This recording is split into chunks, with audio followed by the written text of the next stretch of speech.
Assalamualaikum warahmatullahi wabarakatuh. Salam dan bahagia.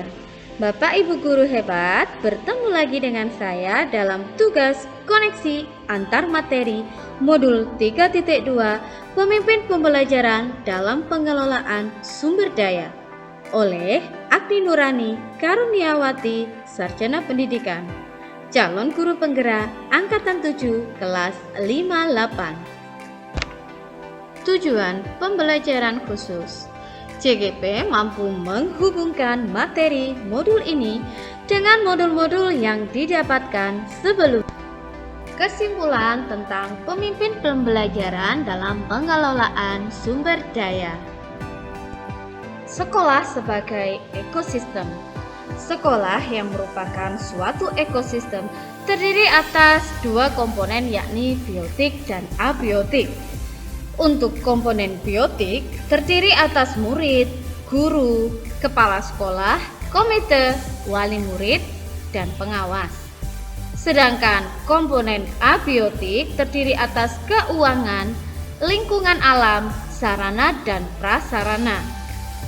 Untuk itu, sebagai pemimpin, penting untuk dapat mengelola sumber daya yang ada di sekolah dan lingkungan sekitar agar dapat menunjang pembelajaran yang berpihak pada murid.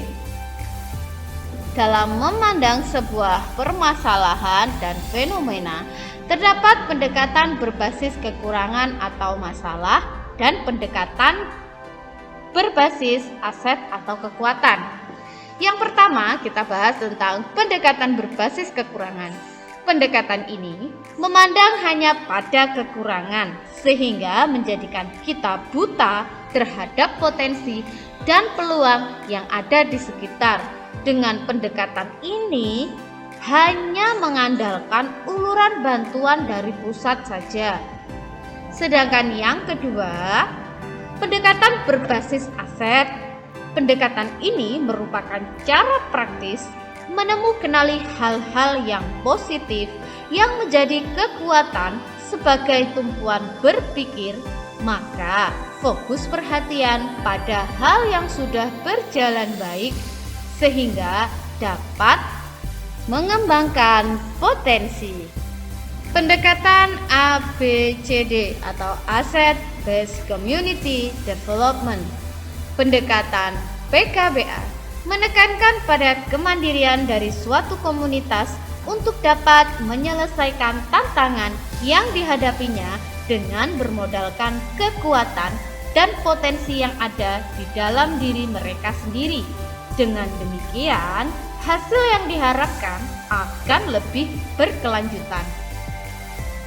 Terdapat karakteristik komunitas yang sehat dan resilient. Yang pertama, menghasilkan kepemimpinan. Dua, mempraktikkan dialog berkelanjutan dan partisipasi anggota masyarakat. Tiga, menumbuhkan komitmen terhadap tempat. Empat, membangun koneksi dan kolaborasi. Lima, mengenal dirinya sendiri dan membangun aset yang ada. Dan yang keenam, membentuk masa depannya. 7. Bertindak dengan obsesi ide dan peluang.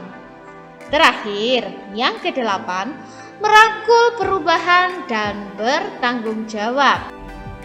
Cara implementasi di kelas, sekolah, dan masyarakat sekitar sekolah.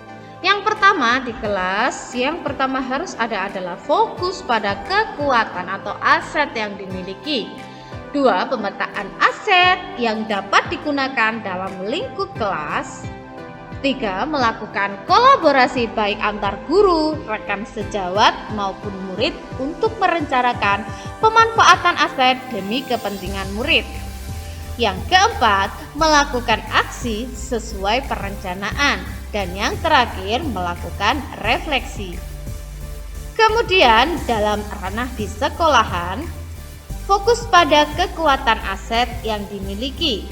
Kemudian pemetaan aset yang dapat digunakan dalam lingkup sekolah, melakukan kolaborasi baik antara kepala sekolah, guru, tenaga kependidikan, pengawas, komite, wali murid, untuk merencanakan pemanfaatan aset demi kepentingan murid. Keempat, melakukan sesuai perencanaan. Dan kemudian melakukan refleksi. Sedangkan di masyarakat tentunya diawali juga dengan fokus pada kekuatan dan aset yang dimiliki, pemetaan aset yang dapat digunakan dalam masyarakat, menjalin hubungan yang harmonis dengan masyarakat sekitar, melakukan kerjasama dengan tokoh masyarakat, warga, stakeholder, dan lain-lain untuk menjadi sumber belajar, melakukan sesuai perencanaan dan melakukan refleksi, dan berikan contoh bagaimana hubungan pengelolaan sumber daya yang tepat akan membantu proses pembelajaran murid menjadi lebih berkualitas.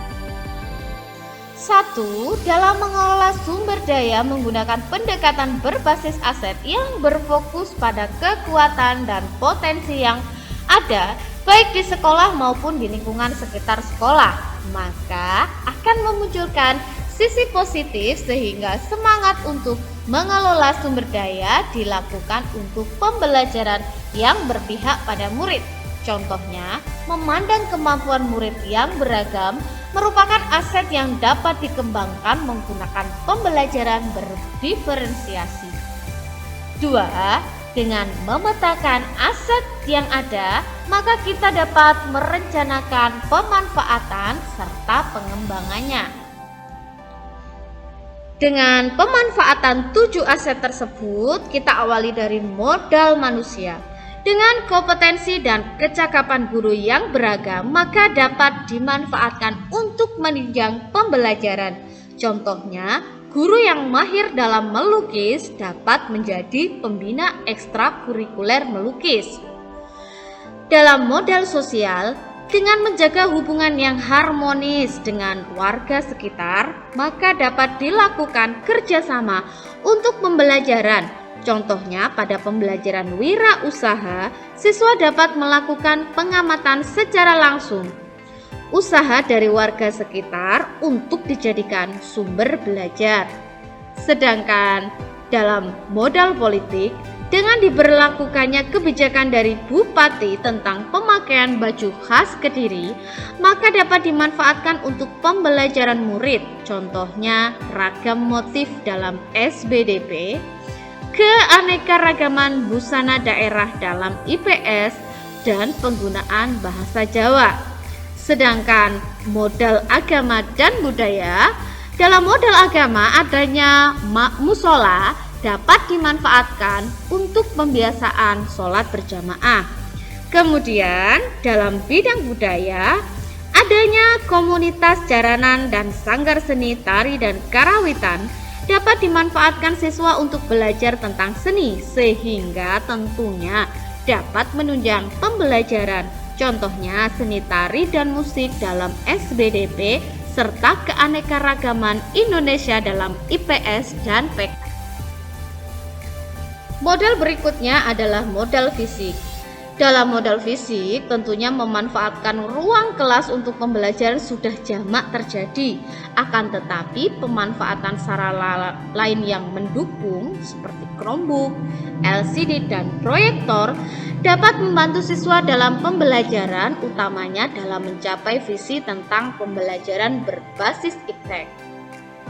Kemudian modal lingkungan atau alam. Adanya kebun belakang sekolah yang tidak terpakai dapat dimanfaatkan untuk praktik siswa menanam buah, baik sayur maupun tanaman toga dan lain-lain, yang nanti hasilnya dapat diolah kemudian dijual sehingga menambah nilai ekonomi. Yang terakhir, modal finansial. Pemanfaatan dana BOS yang sesuai dengan sasaran dan perencanaan dapat menunjang pembelajaran. Contohnya, dana BOS dialokasikan juga untuk pengadaan buku cerita, sehingga dapat menambah koleksi buku pojok baca. Hal ini tentunya dapat menambah semangat murid dalam melakukan literasi. Berikan beberapa contoh bagaimana materi ini juga berhubungan dengan modul lainnya yang Anda dapatkan sebelumnya selama mengikuti pendidikan guru penggerak. Keterkaitan antara modul 1.1 dengan modul 3.2 dalam modul 1.1.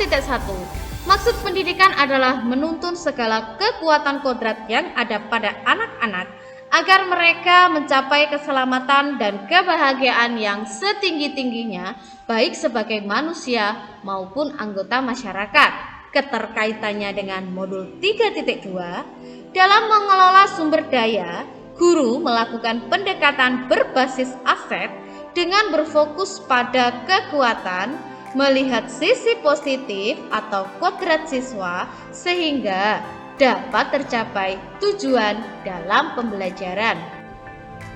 Kemudian dalam modul 1.2, nilai guru penggerak yakni berpihak pada murid, reflektif, kolaboratif, mandiri, dan inovatif. Sedangkan peran guru penggerak yakni pemimpin pembelajaran sebagai penggerak komunitas praktisi, menjadi coach, mendorong kolaborasi dan mewujudkan kepemimpinan murid. Lantas, keterkaitan dengan modul 3.2, apapun peran guru, nilai guru penggerak harus tetap ada, menyertainya juga. Dalam mengelola sumber daya diperlakukan pendekatan yang berbasis aset dengan secara mandiri dapat melihat kekuatan, memetakan aset dengan upaya kolaboratif, reflektif dan inovatif dalam mengembangkan aset. Modul 1.3 dalam merancang visi yang bertujuan untuk berpihak pada murid, maka dapat dijabarkan dalam rumusan prakarsa perubahan yang dapat dirumuskan dengan menggunakan pendekatan inquiry apresiatif, yakni pendekatan yang berfokus pada upaya kolaboratif, inovatif, kreatif untuk menemukan hal positif dalam diri. Pendekatan inquiry apresiatif ini menggunakan tahapan bagja. Kaitan dengan modul 3.2, dalam mencapai tujuan, maka guru harus melihat sisi positif atau kekuatan karena setiap orang memiliki inti positif yang dapat memberikan kontribusi pada keberhasilan. Untuk itu, dengan inquiry apresiatif dimulai dengan menggali hal-hal positif, maka keberhasilan yang telah dicapai dan kekuatan yang dimiliki. Dalam modul 1.4, dalam pembentukan karakter pada murid tidak hanya bisa dilakukan dalam pembelajaran, tetapi juga melalui pembiasaan dengan melakukan disiplin positif dengan memanfaatkan apa yang ada di sekolah maupun lingkungan sekolah. Kaitan dengan modul 3.2, dengan adanya pandangan dalam pendekatan berbasis kekuatan atau aset, maka sesungguhnya guru telah membiasakan murid untuk selalu berpikir positif dan optimis. Tentunya dalam pembiasaan disiplin positif dapat dilakukan dengan memanfaatkan aset yang ada. Modul 2.1, pembelajaran berdiferensiasi adalah upaya masuk akal guru untuk mengakomodir keberagaman kebutuhan murid. Sedangkan dalam modul 3.2, dalam memandang keberagaman kebutuhan belajar murid, maka menggunakan pendekatan berbasis aset dengan melihat sisi positif pada murid perlu dilakukan. Salah satu pembelajaran yang dapat mengakomodir keberagaman kebutuhan belajar murid adalah pembelajaran berdiferensiasi. Dalam modul 2.2, pembelajaran sosial dan emosional adalah pembelajaran yang dilakukan secara kolaboratif oleh seluruh komunitas sekolah terdapat 5 kompetensi sosial dan emosional. Yang pertama ada kesadaran diri, dapat dilakukan melalui roda emosi. Manajemen diri agar kita memiliki kesadaran penuh dengan mindfulness, STOP, ice breaking, dan lain-lain. 3. Kesadaran sosial dengan berempati. 4. Keterampilan berelasi dengan membangun hubungan yang sehat dan positif. 5. Pengambilan keputusan yang bertanggung jawab. Kemudian, kaitan dengan modul 3.2, dalam menghadapi tantangan tentunya diperlukan kondisi sosial dan emosional yang baik agar tidak semakin emosi dalam menghadapi permasalahan. Tentunya melakukan kesadaran diri dan manajemen diri itu penting, dapat dilakukan menggunakan STOP, mindfulness, dan lain-lain. Sehingga apabila kondisi sosial dan emosional stabil, maka akan cenderung melihat dari sisi positif menggunakan pendekatan berbasis aset atau kekuatan ini karena sangat diperlukan. Modul 2.3, coaching merupakan upaya kolaboratif yang digunakan untuk menggali potensi seseorang sekaligus mengembangkannya dengan berbagai strategi yang disepakati bersama. Kaitan dengan modul 3.2 dalam mengelola sumber daya yang ada menggunakan pendekatan berbasis aset, maka kita perlu melakukan coaching. Coaching di sini dilakukan untuk menggali potensi pada aset manusia sehingga dapat bermanfaat untuk mendukung dan mengembangkan pembelajaran yang berpihak pada murid. Modul 3.1, dalam membuat keputusan berbasis nilai kebajikan, maka seorang pemimpin harus memahami permasalahan dengan menentukan 3 prinsip, 4 paradigma, dan 9 tahapan pengujian keputusan. Untuk itu, keterkaitan dengan modul 3.2 dalam membuat keputusan berbasis nilai kebajikan, maka perlu adanya pemanfaatan modal aset, yakni aset manusia. Dengan sumber daya manusia yang berkompeten, maka keputusan yang diambil akan adil dan dapat dipertanggungjawabkan. Ceritakan pula bagaimana hubungan antara sebelum dan sesudah Anda mengikuti modul ini, serta pemikiran apa yang sudah berubah di diri Anda setelah Anda mengikuti proses pembelajaran dalam modul ini. Sebelum saya mempelajari modul ini, dalam melakukan pembelajaran di kelas, saya memang pernah melakukan atau menggunakan pendekatan berbasis aset. Akan tetapi, saya juga sering memandang sesuatu permasalahan hanya dari kekurangannya saja. Sehingga saya juga menggunakan pendekatan berbasis kekurangan. Contohnya ketika saya melakukan pendekatan berbasis aset, anak yang berkompeten di bidang tertentu, misalnya dalam menggambar, saya melihat potensi dalam dirinya sehingga saya mengarahkan dia untuk mengikuti ekstrakurikuler melukis.